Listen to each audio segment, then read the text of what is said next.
Hey everyone, welcome to another tutorial here. This is Boomer1 and we're going to show you today the fully automatic carrot and potato farm. A lot of the farms that are out there, I'm sure you've seen, have a number of different options. Some will use the two villager system where one villager throws carrots or potatoes to another. Maybe you've seen one where you use two observers going back and forth. Maybe you've seen the minecart system. I use a hopper system, and I also use light mechanics within the game in order to make this a more productive farm and to the point to where you can just sit AFK and not have to worry about it. We're going to flip over into spectator real quick just to get in here and watch this villager. So real quick, how this works is using light mechanics to force a couple of spots below the light level 8. Light level 8 is as high as crops can stay planted.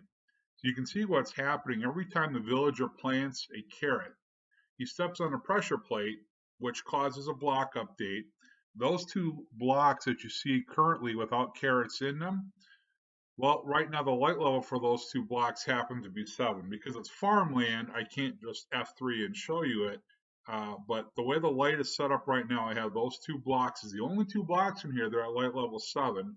The other two being to have the pressure plates as well, but we're not planning on those spots. We're using waterlog mechanics just to make this a little bit easier. So what'll happen, here's what makes the system work. You know, you're asking, well, wait a minute, he doesn't toss carrots anywhere. How do I get them? So when you first plant a villager into any type of carrot or potato system, assuming his inventory is empty, he's going to start farming any crops that he can find. So we don't load anything into his inventory. He came into this room and he started harvesting the carrots that were already here that I had planted ahead of time.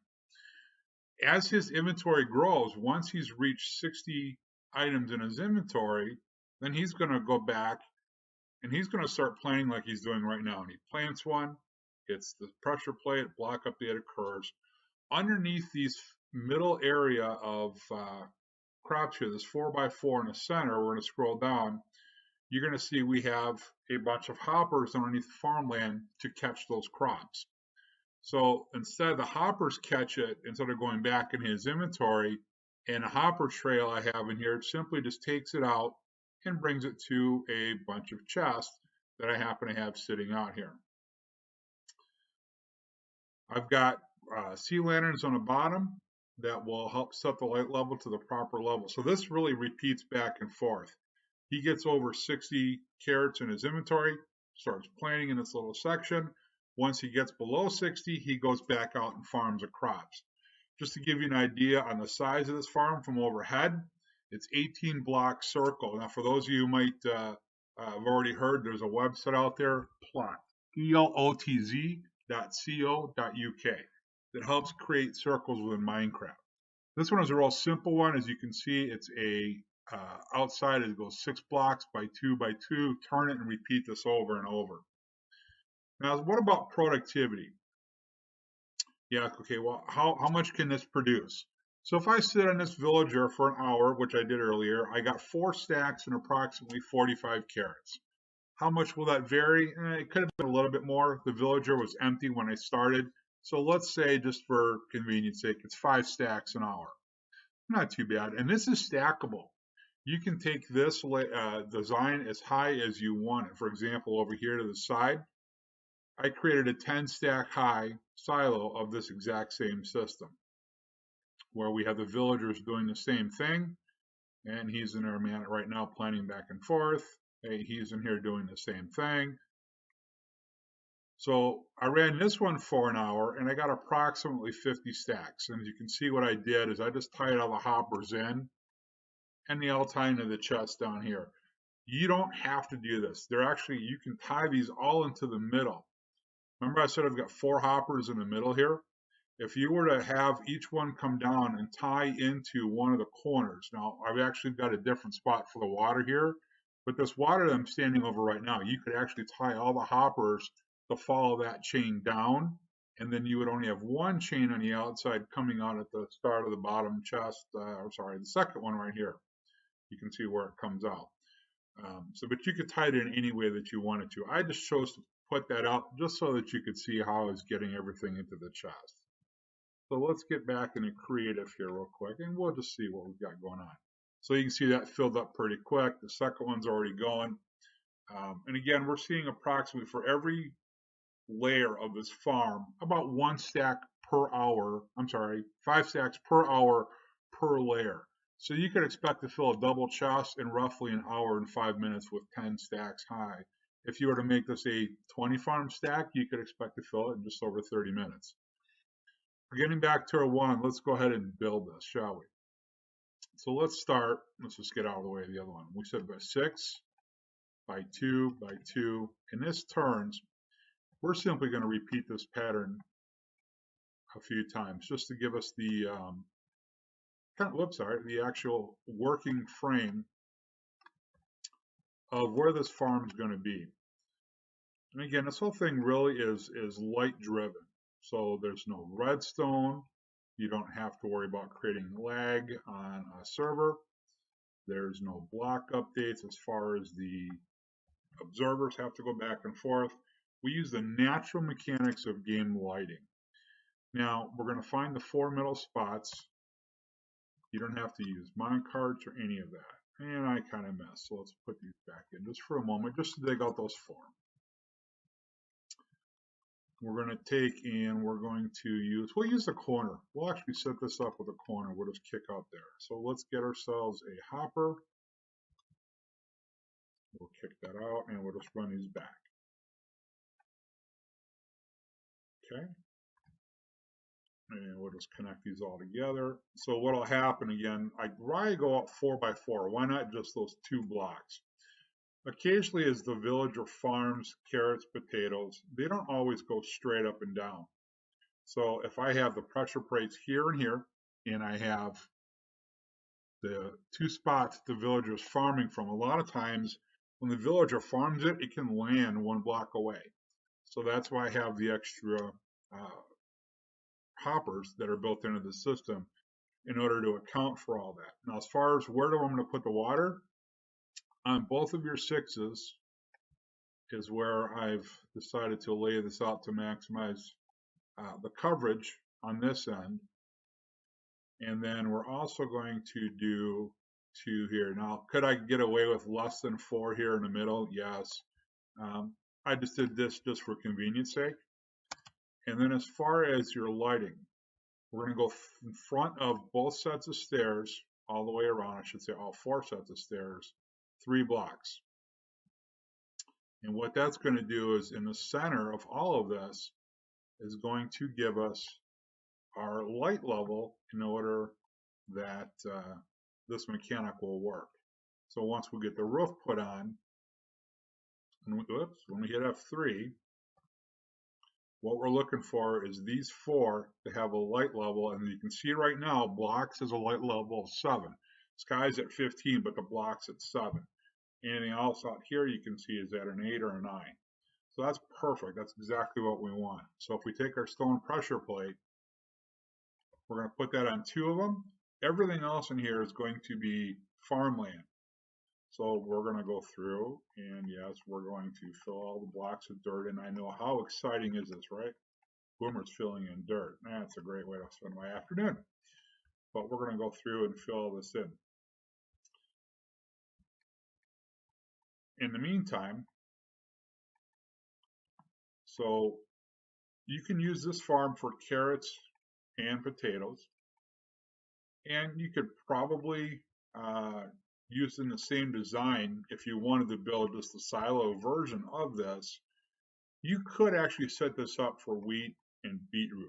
However, the harvesting of that's going to be a little bit different because he's going to be farming the entire area. He's not going to be coming back to a center 1 or 2 spots. That wouldn't be productive.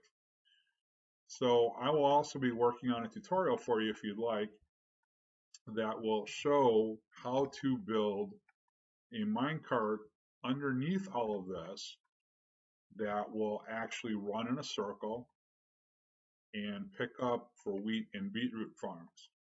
And that way you can still have, if you're one of those symmetrical builders, for example, Mumbo Jumbo on the Hermitcraft server, he's known for being a very symmetrical builder, at least up until season 6. He's starting to expand a lot more. I also happen to do that too. I build a lot of symmetry into my base, no matter what server I happen to be on, whether it's Skyblock, SkyGrid, Survival. And so by having that symmetry in there, I like to keep my carrot, potato, wheat, and beetroot farms all essentially the same. Whoops. And so I will build the silos for all of them, and then I have a pattern that I can use with minecarts underneath it to run around a giant circle and collect all the drops. And the same thing with that is that the villager will automatically pick up enough seeds to refill his inventory, if those of you are familiar with it. So what we're going to do now, we're going to go ahead and, yes, we're going to, oh my gosh, now he's going to till soil on camera. Oh, wow. Yeah, so we'll keep talking about this just for a little bit. As this goes back and forth, we're going to get the villager in. What I said earlier, again, is you do not need to fill the villager's inventory with any amount of crops. Now you can. If you're in a survival world and you've got the materials and the resources to build this, but you have one carrot or one potato, while it will take a long time to get this farm up and running, the villager will, as the crop becomes fully grown, he'll plant and he'll harvest and he'll keep going until this farm is completely filled. No, I'm not going to sit here and make you watch that, but that is another option. So even if you are low on resources, and you only have a couple carrots or potatoes to get started with, this will still work. Again, it just takes enough time. So you can come in if you've got bone meal, you've got yourself a mob farm going, come in, take the bones, and at least speed up the process. Now, before we bring the villager in, just so he doesn't wander off, we're just going to put a couple layers of glass around this farm just to keep him trapped in. And the thing that you always love about creative is when you're planning something out, and I ran this test to get all the villagers into this farm to get them going. I bet you the silo 10 storage that I built, I bet you I had to kill 120 villagers just to get to 10 farmers. And it'd be nice if Mojang were to incorporate a way to select your villager, but I understand, it's random. Yeah, it is what it is. You're going to have to deal with it. So one of the nice things about this being stackable, I'm just going to break away from this and show you something I did. So this layer right here in the middle happens to be the layer that houses the hoppers. And that's just an aesthetic. There's no rhyme or reason. You don't have to do that. If you want to consider using, like I did polished andesite, if you want to make 3 rows of polished andesite, if you want to use wood, the farm is not block base, it's not a requirement. The only thing that is a requirement is having the right amount of light, and that you have a ceiling in here to make sure that those 2 blocks stay at light level 7. When it's dark out like this, yeah, the farm's going to work perfectly fine on its own. However, once the sun goes down and you try to run this farm, when the sun goes down, you will be able to run the farm.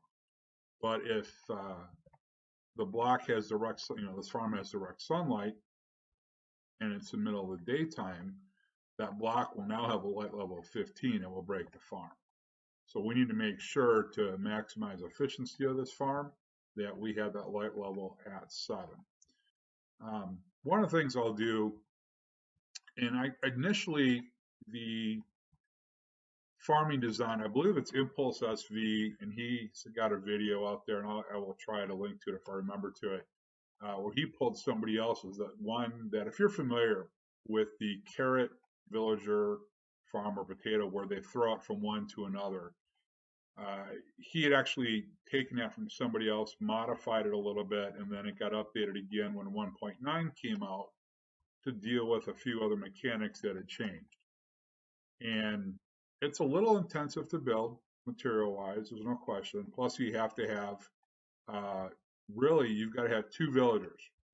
And the reason I don't like using that one is the second one has to be non-fed. It's got to be a brand new baby that you capture and get into the farm before they get any food in their inventory. That one's, based on one being hungry and the other one feeding it. So he feeds it, or, the first farmer really tries to feed him. It gets tossed up. The water stream catches it before it gets to him, and he stays perpetually hungry. And that's what drives a farm. And it's not a bad design, but like I said, it's a little intensive. And if you screw it up, fixing it can be a royal pain in the butt. Whereas with this, you only required one farmer. And there's a lot of great Villi breeders out there, and I've also got a tutorial that I'm going to be working on how to make a Villi breeder, and everybody's made one, and I get it. With the server that I will play on is Fanatic MC. We're about to go through a reset for all the survival. Skyblock, Skygrid, and survival are all about to reset. And I've designed a villager farm that's going to work with the mob cap. Sorry, not the mob cap, the mob cramming rule, and we set it to 8. So it's going to be designed to actually work with that. So how many villagers do I have to go before I get a Bronco? So you can see why that's frustrating, because there's 6 already, and we don't have one. So we use a little bit of sweeping edge mechanic to hopefully get these guys cleared out a little bit faster. Say goodnight.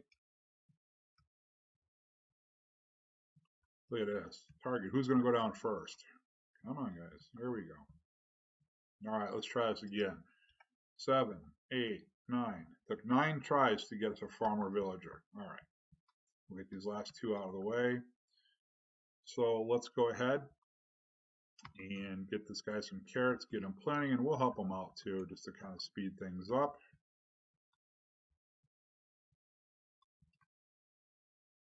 All right. So we'll be back as soon as we get this farm planted. We'll see you in a little bit, guys.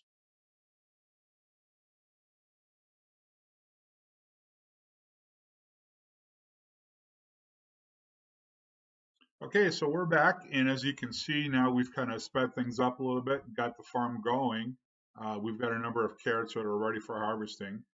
And again, you can see what he's doing. He's going to go back and forth using that light level 7 mechanic to force a block update every time he steps on the pressure plate to cause the carrot to jump up. Because it's farmland, hoppers underneath grab it, pull the carrot away, he keeps going, and he'll repeat this until his inventory is back below 60.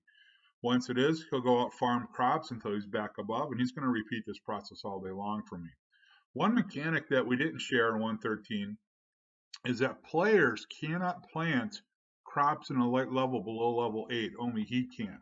See, as I'm sitting here, and you can hear me on my laptop, I am desperately trying to plant this carrot, and I can't, but he can. So he'll keep going this and do this all day long. And let's get out of here so that he can keep going. We'll come back around, and I dug the, here we go. So there's our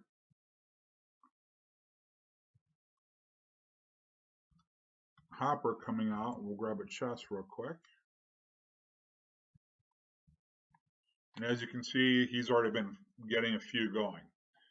So that's pretty much it. If you have any questions or concerns, something you'd like to know more about this farm, if there's something I've missed, I'd love to hear from you. Other than that, I thank you so much for this time. If you liked the video, please give me a like and subscribe, and we'll see you soon. Take care.